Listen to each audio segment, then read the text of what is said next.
आज की इस वीडियो में हम JCP judicial commission of Pakistan appointment of जजेस जो रूल्स 2024 हैं उससे डिस्कस करेंगे। इससे पहले एक वीडियो में हमने डिस्कस किया था कि इस रूल्स के तहत क्या क्राइटेरिया है जजेस के लिए, वो हम डिस्कस कर लिया था। अगर आपने वो नहीं देखा तो आई बटन में जाके वो वीडियो देख लें। आज की इस वीडियो में हम नॉमिनेशन प्रोसेस एंड वेरिफिकेशन जो प्रोसेस है उससे डिस्कस करेंगे कि नॉमिनेशन कैसे होगी। सबसे पहले रूल 8 जो है वो कहता है कि record of vacancies and inviting nominations.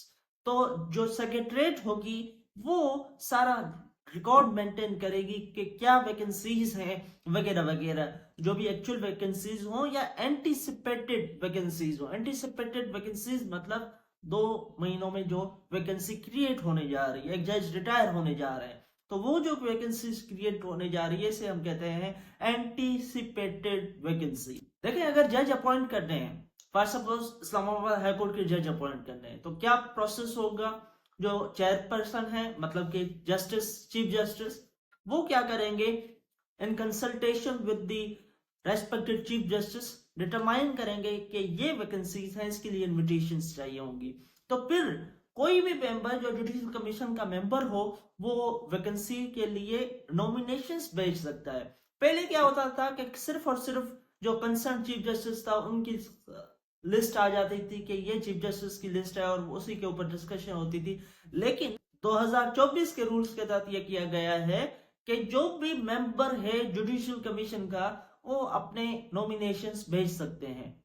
अब नॉमिनेशन प्रोसेस में एक चीज ये की गई कि अगर सुप्रीम कोर्ट की कोई नॉमिनेशन है तो सुप्रीम कोर्ट की कोई वैकेंसी है तो फिर इक्वल रिप्रेजेंटेशन और फेयर रिप्रेजेंटेशन होनी चाहिए सारी हाई कोर्ट्स की। और इसके अलावा अगर किसी भी हाई कोर्ट का चीफ जस्टिस लगाना है तो फिर भी लाजमी है कि उसी हाई कोर्ट के 3 जो सीनियर मोस्ट जजेस हैं उनकी नॉमिनेशन आए और उनको देख के 3 में से किसी को चीफ जस्टिस बनाया जाए। और अगर हाई कोर्ट में से सुप्रीम कोर्ट में किसी जज को लाना है, मतलब सिंध हाई कोर्ट में से किसी जज को लाना है, तो फिर सिंध हाई कोर्ट के 5 मोस्ट सीनियर जजेस की लिस्ट जाएगी और नॉमिनेशंस जाएगी, उनमें से देखेंगे कि किसको हमने लेना है। तो ये प्रोसेस है नॉमिनेशन का।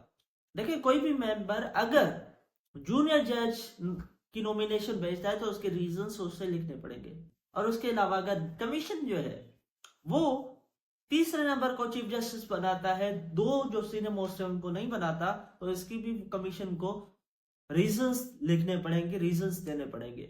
अब ये नॉमिनेशन किसको जानी है, नॉमिनेशन सेक्रेटरीट को जाएंगी, वहां सारा रिकॉर्ड मेंटेन होगा। सेक्रेटरीट जुडिशियल कमीशन का अलग से होगा। देखिए, नॉमिनी के 2 लिस्ट बनेंगे, एक वो जो कि एडवोकेट्स हैं, दूसरे वो जो कि जुडिशियल ऑफिसर्स हैं। अब ये तो नॉमिनेशन आ गई और नॉमिनेशन प्रिस्क्राइब फॉर्म में होनी चाहिए। अब वो नॉमिनेशंस आ गई किसके पास, सेक्रेटरीट के पास। अब क्या करना है, सेक्रेटरीट ने रिपोर्ट्स मंगवानी है अथॉरिटीज से, रिलेवेंट अथॉरिटीज से, फॉर वेरिफिकेशन ऑफ डेटा कि ये क्या जो नॉमिनेशंस में डेटा हमारे पास आई है क्या ये डेटा सही है या नहीं है। उसके अलावा 2 सिविल इंटेलिजेंस एजेंसी से भी रिपोर्ट मंगवा सकती है। अब किसी भी अथॉरिटी का जो ऑफिसर है जो कि रिपोर्ट दे रहा है तो फिर वहां पे वो सिग्नेचर भी करेगा कि मैंने रिपोर्ट दी है, अपना नाम, अपनी डेजिग्नेशन भी उसे मेंशन करना जरूरी है। अब ये रिपोर्ट और सारा का सारा जो रिकॉर्ड है, नॉमिनेशन है, ये सारा का सारा कमीशन जब बैठेगी उसके सामने होगा, उसके ऊपर डिस्कशन होगी, फिर मीटिंग कन्वीन होगी। अब मीटिंग कैसे कन्वीन होगी उसके ऊपर नेक्स्ट वीडियो में हम डिस्कस करेंगे। आज की वीडियो के लिए इतना ही काफी है। इस वीडियो को लाइक करें और मेरे चैनल को सब्सक्राइब करें। Thank you.